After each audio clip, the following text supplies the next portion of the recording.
Assalamualaikum warahmatullahi wabarakatuh. Kita akan melanjutkan proyek pembuatan aplikasi kasir berbasis web. Di sini kita bisa lihat pada bagian create order, kita sudah bisa memilih customer. Kemudian untuk phone number dan juga address-nya itu sudah berhasil muncul ketika kita memilih salah satu customer. Kemudian di bagian order detail, kita dapat memilih produk dan juga secara otomatis akan muncul harga, quantity, subtotal, dan juga total price. Sekarang kita coba add to order detail. Di sini kita bisa menambahkan produk lain. Misalnya produk pertama adalah Aqua, kemudian produk kedua itu adalah Indomie goreng. Tetapi di sini kita masih memungkinkan untuk menambahkan produk yang sama. Sekarang kita akan coba untuk mendisable produk yang sudah terpilih sebelumnya. Kita kembali ke Visual Studio Code, ke bagian repeater, kemudian pilih produk ID, kemudian di dalam produk ID kita tambahkan disable option when select in sibling. Oke, kita simpan, kemudian kita cek di browser. Kita coba refresh. Kita coba lagi. Kita pilih salah satu produk, misalnya Aqua. Kemudian kita add to order detail. Kita coba pilih Aqua lagi. Di sini untuk Aqua itu sudah disable, tidak dapat digunakan kembali. Kita kembali lagi ke Visual Studio Code. Di sini untuk bagian harga, kita tambahkan disable. Kemudian di sini kita tambahkan juga numerik dan juga dehydrate supaya tetap tersimpan ke dalam database. Oke, kemudian kita masuk ke bagian subtotal. Ini kita buat numerik juga. Kemudian kita disable. Kemudian terakhir kita tambahkan dehydrate.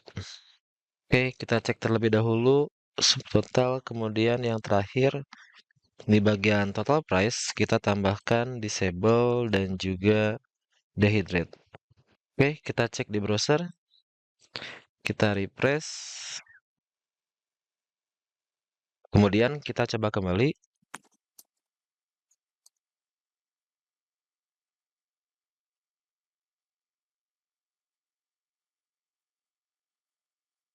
Oke, sekarang untuk harga sudah disable, kemudian subtotal sudah disable, kemudian untuk total price sudah disable juga. Kita coba create. Oke, data sudah berhasil tersimpan. Selanjutnya kita akan coba membuat relation manager untuk order dan detail order. Tetapi sebelum itu saya coba akan mengganti terlebih dahulu untuk icon pada bagian order. Di sini kita akan ganti untuk icon pada bagian resource order. Kita akan masuk dulu ke hero icon. Kemudian saya akan pilih bag, kita ganti dengan shopping bag. Kita kembali lagi, di sini saya ganti untuk rectangle stack-nya. Kita paste, kemudian simpan. Kemudian kita cek lagi pada aplikasi kita. Oke, sekarang sudah berubah. Oke, selanjutnya kita coba membuat relation manager untuk order dan detail order. Kita masuk ke terminal. Kemudian di sini kita ketikkan PHP artisan make filament. Kemudian kita tambah relation manager. Kemudian di sini kita ketikkan order resource. Kemudian untuk relasinya kita tambahkan order detail. Kemudian di sini kita coba tambahkan ID saja. Kita coba buka. Oke, sekarang kita sudah punya order detail relation manager. Kita kembali ke order resource, kemudian kalian scroll ke bagian bawah. Kemudian pada bagian public static function get relation, kemudian kita tambahkan order detail relation manager. Oke, sekarang kita simpan. Kemudian kita kembali ke browser. Kita refresh. Di sini kita scroll ke bagian bawah. Di sini kita sudah dapat menampilkan tabel untuk order detail. Di sini kita akan ganti untuk ID menjadi nama produk, kemudian harga, kemudian quantity dan juga subtotal. Kita kembali ke Visual Studio Code. Di sini kita ganti untuk kolom ID menjadi product name. Kemudian kita duplikat saja. Untuk kolom berikutnya, kita akan menampilkan harga. Kemudian kita tambahkan pemisah kolom. Kemudian untuk kolom berikutnya kita duplikat lagi.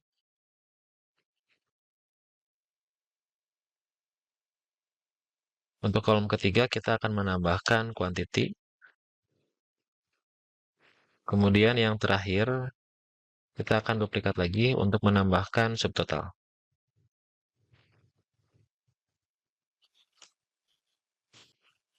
Kita simpan, kemudian kita cek di browser, kita refresh.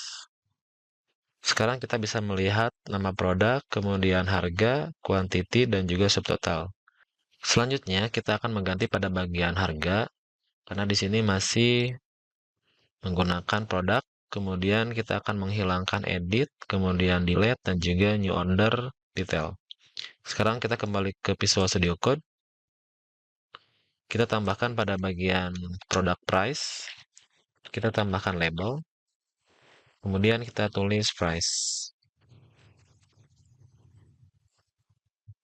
Kemudian kita scroll ke bawah. Kita hilangkan pada bagian create action. Kita tinggal tambahkan double slash. Kemudian di bagian edit dan juga delete kita simpan. Kita kembali ke browser. Kemudian kita refresh.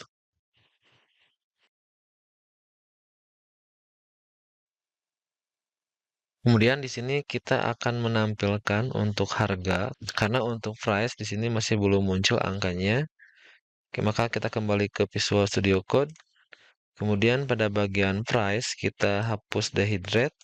Kita tambahkan format state using, kemudian function, kemudian tambahkan function get.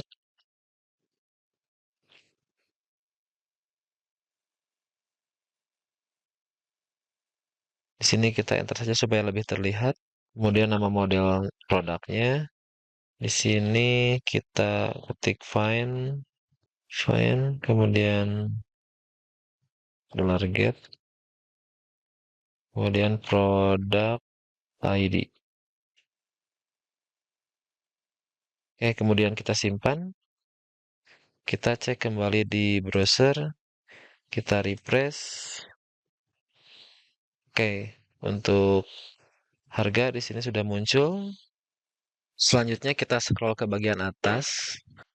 Di sini masih belum terlihat untuk nomor handphone dan juga alamat.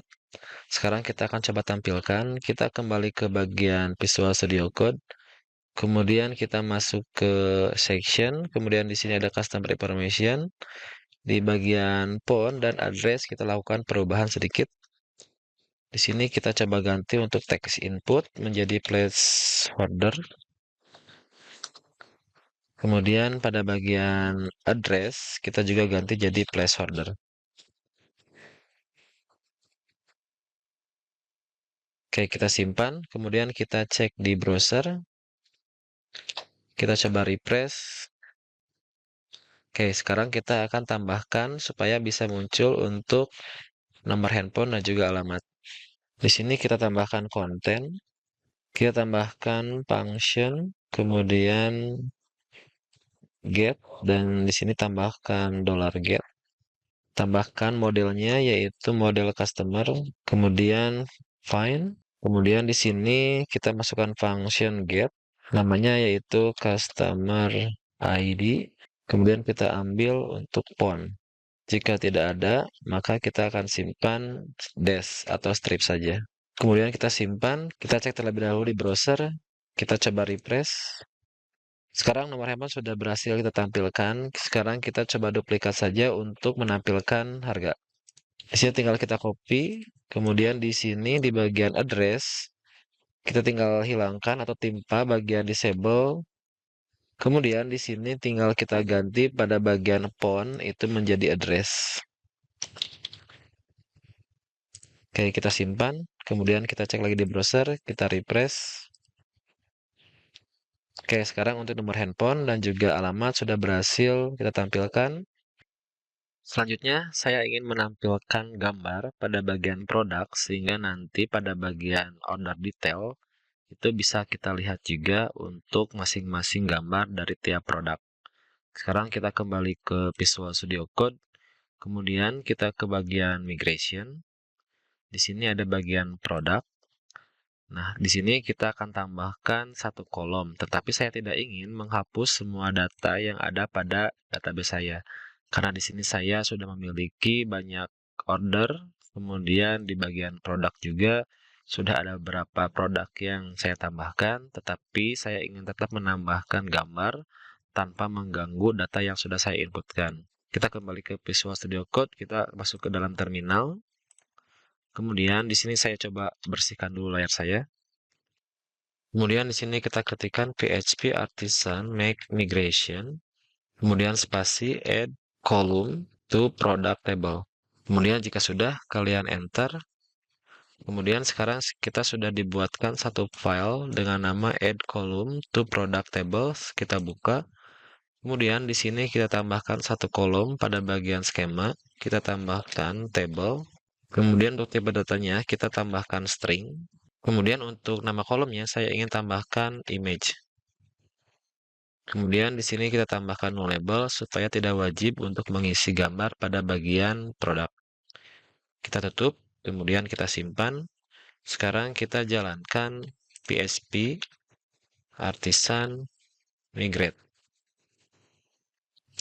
Oke, sekarang kita sudah berhasil menambahkan satu kolom ke dalam tabel produk. Untuk memastikannya, kita bisa lihat pada PHPMyAdmin, kita buka SAMPP, kemudian di sini kita masuk ke bagian MySQL, kemudian kita klik admin. Di sini kita masuk ke aplikasi kita, kemudian di sini kita masuk ke bagian tabel produk. Kemudian kita cek pada bagian kolom, di sini sudah ada satu kolom untuk image. Oke, kita kembali ke Visual Studio Code. Sekarang kita masuk ke product resource. Kemudian di sini kita tambahkan pada bagian form. Sebelum nama kita tambahkan file upload. Kemudian nama kolomnya adalah image. Kemudian kita tutup. Kemudian kita simpan. Kita cek terlebih dahulu pada browser. Kemudian di bagian produk kita refresh. Sekarang masuk ke dalam new product. Oke, sekarang sudah ada satu form tambahan. Sebelum kita mencobanya, kita masuk dulu ke Visual Studio Code. Kemudian di sini kita tambahkan pada bagian model produk. Di sini kita tambahkan image. Kita simpan, kemudian kita masuk lagi ke bagian product resource. Kemudian di sini kita tambahkan pada bagian table. Sebelum nama kita tambahkan image column. Kemudian nama kolomnya adalah image. Kemudian kita simpan. Kemudian kita coba lagi di browser. Kita refresh. Kemudian kita coba upload satu gambar. Misalnya kita tambahkan satu produk lagi. Oke, kita coba create. Oke, sekarang kita sudah berhasil menyimpan. Kemudian kita cek pada bagian produk. Untuk image belum bisa kita lihat. Kita coba kembali ke Visual Studio Code. Kemudian di sini kita masuk ke terminal. Kemudian kita ketikkan PHP Artisan Storage. Kemudian link. Kemudian kita enter. Kemudian kita coba lagi.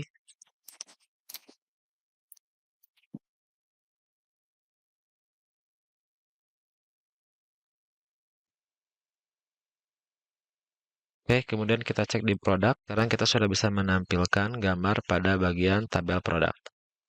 Oke, untuk video kali ini kita cukupkan sekian. Kita akan lanjutkan di video berikutnya. Jangan lupa untuk sertakan nama, kemudian jurusan, dan juga asal sekolah kalian. Sampai ketemu di video berikutnya. Assalamualaikum warahmatullahi wabarakatuh.